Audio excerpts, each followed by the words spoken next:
a woman that avoids a man who's super fit and super healthy or very good looking, it's only because they don't think that they have the ability to keep that man. They have an anxious attachment style. And so when they're with that person, if they're perhaps going on a boys' night out at the bar, they're thinking he's cheating for sure. There's no way he's going to be with me. There's no way this guy would be faithful because they don't feel that way. And these women, oftentimes, they need to be loved by a man.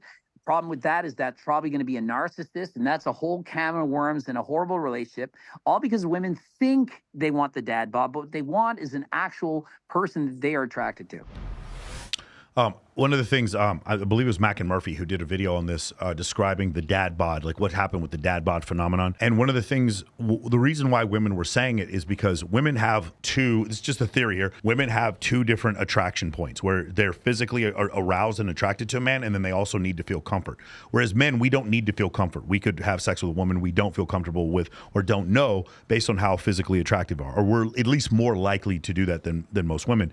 And so when women say, I like a dad bod, I think what they're saying is, I like a man I'm already attracted to have a dad bod. Whenever they mention the dad bod, it's always Seth Rogen or it's Elon Musk or it's some guy who already has Vince Vaughn, who has a ton of status beforehand, and then he says, I like a dad bod. When women say, I want a guy to bring me flowers, what they're saying is, I want a guy I'm attracted to bring me flowers. When they say, I want a guy who's vulnerable, they want a guy they're attracted to be vulnerable to them. And because from their standpoint, they can't conceive of a man they're not attracted to becoming attractive to them. We as men, though, understanding the concepts of self-improvement, the concept of mate choice copying, pre-selection, sexy sons hypothesis, all these attraction triggers, we know that we can go from unattractive to attractive, but from a woman's standpoint, that isn't real.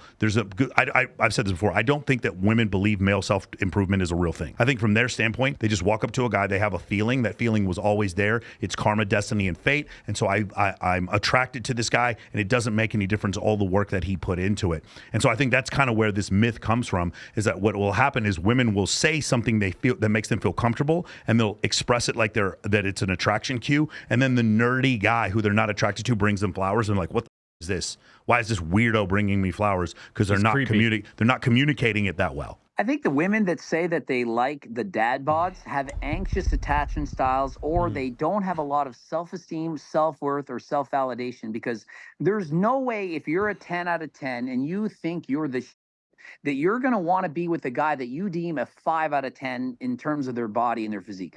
There's some women that will chase a guy who's not really all that attractive. I've been told by many women, I'm not comfortable with you because I judge my body as not being good enough, because you're going to get some bikini model, you're going to get some girl that's in better shape. I'm not lean enough for you. I'm not this and not that. And I don't say any of these things. These are all self-imposed feelings that they have. This is not coming from me. But because I'm a bodybuilder, a professional bodybuilder, whatever, they're thinking, well, if I'm not a professional, then I'm not good enough for you. And so when a woman says, I prefer a guy with a dad bod, you're too much, it's bullshit. The reason they're thinking that is because they don't think they can keep me. They don't think that they're worthy of being with me, if you want to go that far.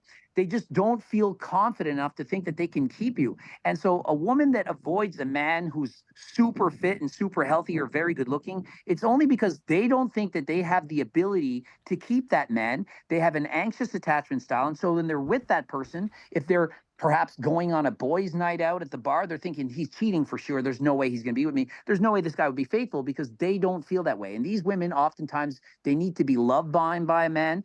The problem with that is that's probably going to be a narcissist, and that's a whole can of worms and a horrible relationship, all because women think they want the dad bod, but what they want is an actual person that they are attracted to. Oh, that was one of the things that Mac and Murphy said, is that they're better dad candidates. And what I think a lot of men lose is that they hear dad candidate and they think sexual arousal. No, what they think is safe choice. They don't think sexual arousal, and they don't understand there's two different things, because we as men, we don't have two different things. For us, it's like we see a shape, and our sexual arousal for her does not come from her master's degree, her IQ, or whether or not she's a Republican. That's not where our sexual arousal comes from. Now, her intelligence, her kindness, that may make me say, hey, you know what? I like this woman. I may be willing to have kids with her because I feel like she'd be a good mother, but that's not sexual arousal. And so there's confusion there, whereas with women, they kind of need both. Like you said before, I have a friend of mine, she's a star, and she told me, she's like, I don't want to date really good looking men because I don't want to compete with other women for him while she films with other men.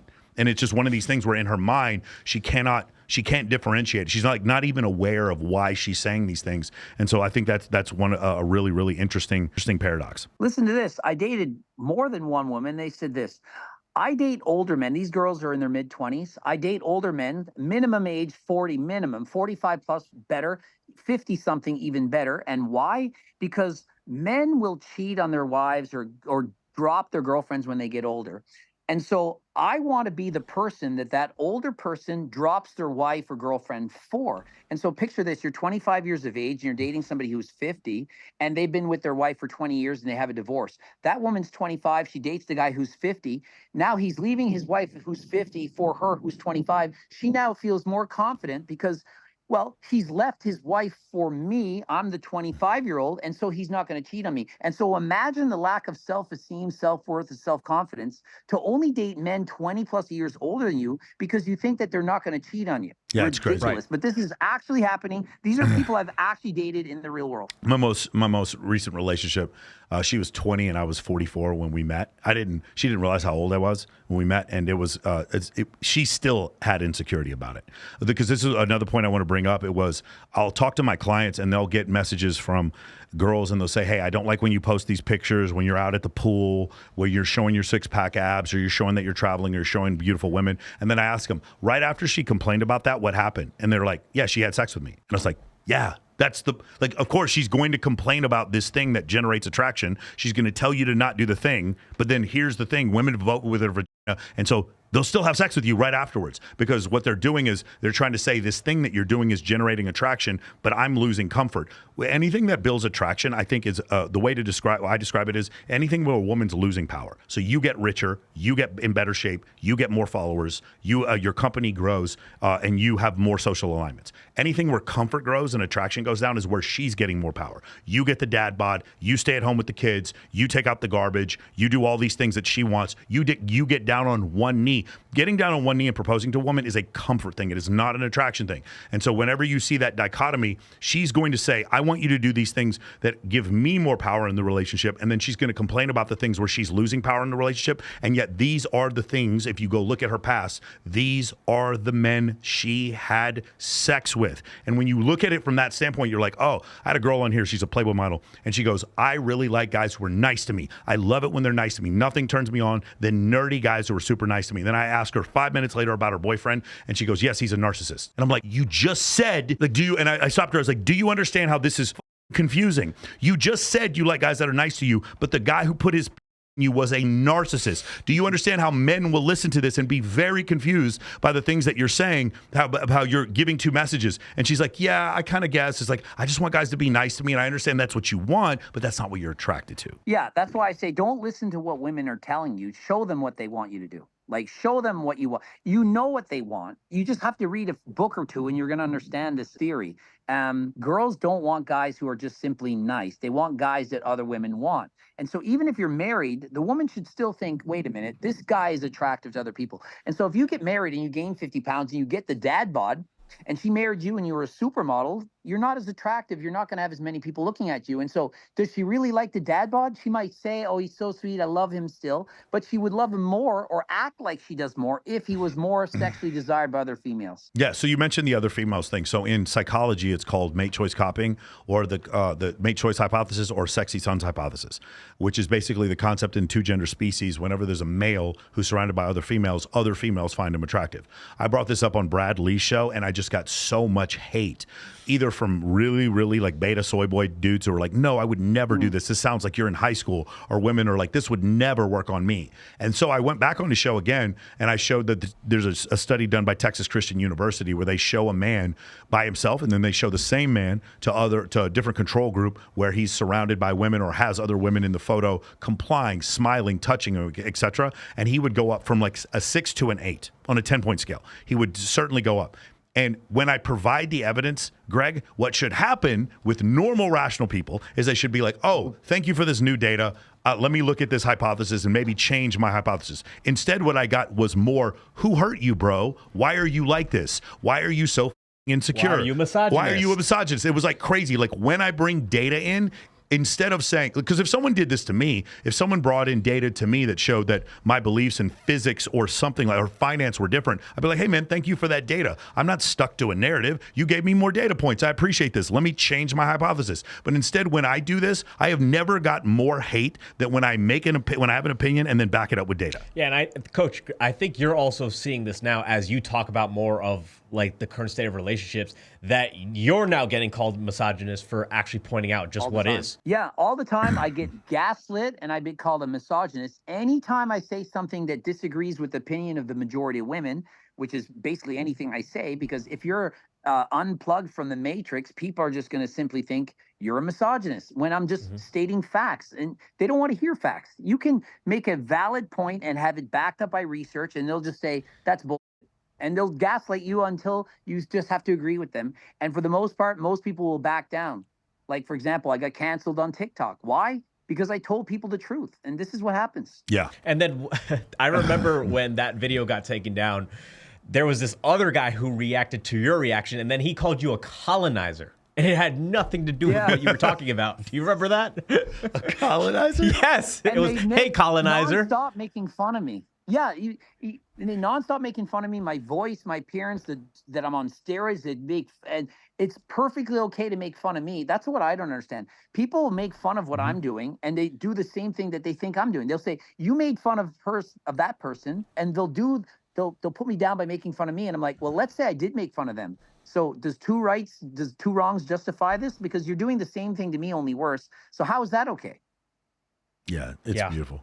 It is one of the things where I just felt like people were rational. I was trying to be rational. I've never called a woman a host ever on my show, not one time. I have 10 girls on here. I'm super nice to them. Most of my friends are female. I run every bikini competition here in Las Vegas. And I know a bunch of beautiful women, and they don't have any complaints about me, but I still get this oh, I can't believe that you said that. That is so misogynistic. It is not misogynistic to point out that if you have more sexual partners as a woman, you're more likely to cheat. That is not misogynistic. That is 2 + 2 = 4. And I said more likely. Right. I didn't say you're definitely going to cheat.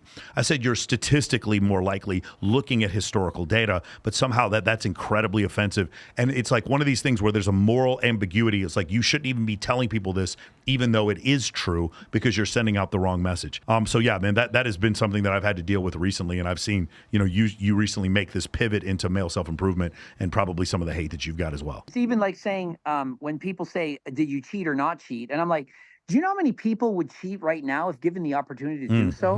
Like 50% of marriages end in divorce. And I'm saying another 50% would end in divorce if they were given the opportunity to do so. So many people are sticking together just because they have no other options. I'm telling you, if you're in a relationship and you're your wife and some model walks up to you and you have the opportunity to have sex with that girl, how many married men are actually going to be faithful in that moment? It's easy to say, I would never cheat on my wife when you're a 2 out of 10 and no one ever even talks to you. But when you're extremely good looking, or you have an SMV of a 9 or a 10, you're like extremely attractive, the chances that you're going to cheat are way higher.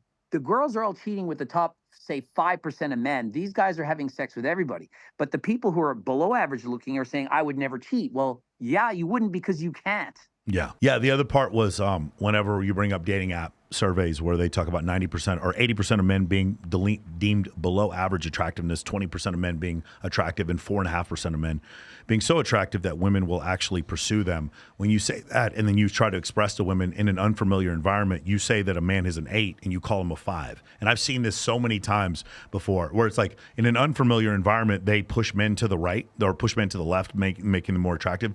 But when you get them into a familiar environment, which is why I asked you the question before about social media and maybe even like the concept of social circle being an effective way from if you're a man who normally she wouldn't pay attention to because you're a 2 out of 10, like you said before, but if you can get to know her, that you can get her into the environment where you guys are going to events together or going to clubs together or going to dinners together and you guys are going to play cards together or whatever, you can actually generate more attraction that way. Well, I've argued that men can date up to 5 points. Like if you're a 5 out of 10, maybe you could get a 10. But if you're a 1, you're not getting a 10.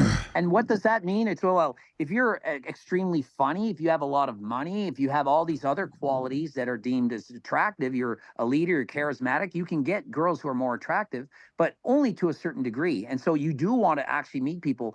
And who are people cheating with? Who are people dating? They're mostly dating people that they know. So it's people at work or people that they're going to meet. People aren't cheating with the person in a different country. It's like, you really think I'm cheating on you with like some girl from South Africa that DM me?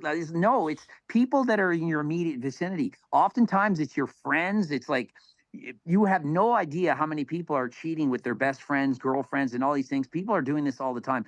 People are having sex with people who are they're hanging around with the most.